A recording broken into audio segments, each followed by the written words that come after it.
بسم اللہ الرحمن الرحیم۔ السلام علیکم۔ جہاد عظیم، عیسائیوں کے خلاف فوجی تیاری۔ ہم پہلے لکھ چکے ہیں کہ موصل کی مصالحت سے سلطان رحمہ اللہ کی قلمرو میں ایک بہت بڑا اضافہ ہوا اور تمام آس پاس کی اسلامی حکومتیں ایک مرکز سے وابستہ ہو گئیں۔ اب سلطان رحمہ اللہ دشمنوں میں نہیں، دوست اور ماتحت ریاستوں میں گھرا تھا۔ پہلے چونکہ موصل اور حرب کے قبضے اس کی توجہ کو اپنی طرف مبذول کیے ہوئے تھے، اس لیے عیسائیوں سے جم کر لڑنے کا موقع نہیں ملا تھا۔ عیسائیوں کی گو اس نے اس دور میں بہت کافی سرکوبی کی اور انہیں اسلامی قلمرو میں بڑھنے سے روک دیا، لیکن ضرورت تھی کہ ان کے مرکز پر حملہ کر کے انہیں پوری سزا دی جائے۔ اس کے پاس اب مصری شاہی فوجوں کے علاوہ عرقہ، موصل، حلب اور جزیرہ کی فوجیں بھی تھیں اور وہ آسانی کے ساتھ دشمن کو کچل سکتا تھا۔ آگے چل کر معلوم ہوگا کہ عسکر کے محاصرے پر سلطان کے ساتھ زنگی خاندان، سنجار، جزیرہ، اربیل، حیران اور کردستان کے حکمران بھی شریک تھے۔ سلطان رحمہ اللہ نے دمشق آ کر سب سے پہلے یہی کام کیا۔ ماتحت ریاستوں کے نام تیاری کے احکام، دمشق، مصر اور دوسری قلمرو کے سرداروں کو فوج جمع کر کے دمشق آنے کی تاکید کی اور خود بھی بڑی تیزی کے ساتھ نئے سپاہی بھرتی کرنے لگا۔ عیسائیوں کی بدعہدی۔ عیسائی اس سے پہلے بھی کئی دفعہ معاہدوں کی خلاف ورزی کر چکے تھے۔ انہوں نے موجودہ معاہدے کی بھی خلاف ورزی کی۔ ریگانلینڈ معاہدہ شکن کے نام سے مشہور تھا ہی، اس نے مسلمان تاجروں کو لوٹ کر ایک اور کارنامہ عظیم انجام دیا۔ مسلمانوں کا یہ قافلہ خوش قسمتی سے یا بدقسمتی سے ریگانلینڈ کے قلعے کے پاس ہی اترا۔ ریگانلینڈ نے نہ صرف اس قافلے کو لوٹا بلکہ قافلے کے ہر ایک فرد کو گرفتار بھی کر لیا، جانور ذبح کر ڈالے، عورتوں کی بے عزتی کی اور 2 لاکھ دینار چھین کر اپنے خزانے میں داخل کر دیے۔ بالڈون چہارم شاہ یروشلم نے اسے اس انانیت اور سفاکی پر تنبیہ کی تو اس نے شاہی سفیر کو گرفتار کر کے اپنی بد دماغی کا ایک مزید ثبوت دے دیا۔ اس واقعے سے تھوڑے دن پہلے یہ سرور کون و مکان کے قمت خضرا کے نعوذ باللہ تباہ کرنے کے ارادے سے عرب کو چلا تھا۔ اس وقت سلطان رحمہ اللہ کے جہازوں نے اس کا تعاقب کیا اور اسے قرار واقعی سزا بھی دی۔ اس واقعے کے تھوڑے دن بعد 1186 میں اس نے مصر سے شام کو جانے والے ایک اور مسلمان قافلے کو لوٹا۔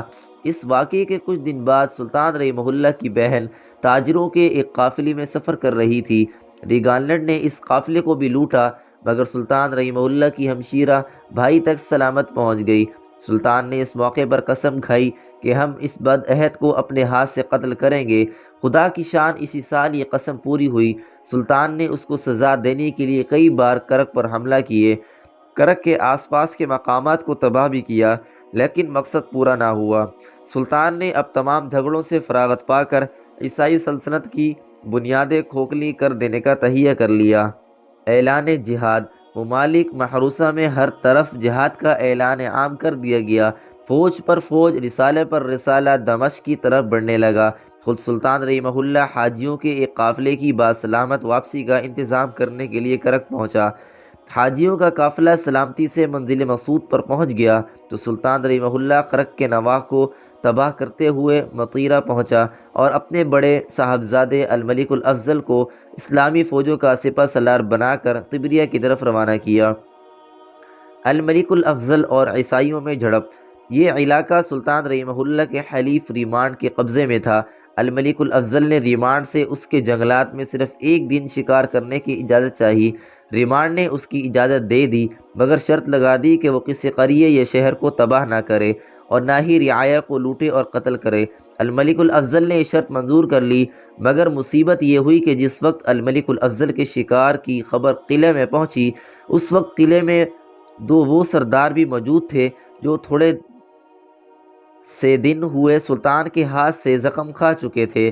انہوں نے یہ خبر سنی تو انتہائی مشتعل ہو گئے اور 130 بہادر سوار اور 400 پیادہ سپاہی لے کر الملک الافضل اپنے ساتھیوں کے ساتھ کریسین نامی ایک چشمہ پر بیٹھے شکار سے لطف اندوز ہو رہے تھے کہ بہادر سورما ان پر ٹوٹ پڑے، مگر الملک الافضل کوئی ترنے والا نہ تھے۔ انہوں نے ان غسیلے اور جوشیلے بہادروں کو چند لمحوں میں کاٹ کر زمین پر ڈھیر کر دیا اور ان کے سروں کو نیزوں پر لٹکا کر آگے بڑھے۔ الملک الافضل کے ساتھیوں ساتھ تجریے سے گزرے تھے کہ ریمانڈ نے انہیں دیکھ لیا۔ اس نے سمجھا کہ انہوں نے معاہدے کی خلاف ورزی کی، حالانکہ معاہدے کی خلاف ورزی عیسائیوں کی طرف سے ہوئی۔ انہوں نے خود کسی پر حملہ نہیں کیا تھا، البتہ جب ان پر حملہ ہوا تو انہوں نے مقابلے میں تلوار اٹھائی اور خدا کے فضل سے کامیاب ہوا۔ دوستو، امید ہے آج کی ویڈیو آپ کو اچھی لگی ہوگی۔ اگر ویڈیو اچھی لگی ہو تو لائک، کامنٹ اور شیئر کریں، اور ہمارے یوٹیوب چینل علمی وائس کو سبسکرائب کریں تاکہ نیو آنے والی ویڈیو کا نوٹیفیکیشن آپ تک بر وقت پہنچ سکے۔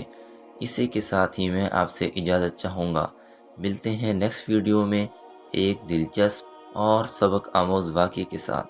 تب تک کے لیے اللہ حافظ۔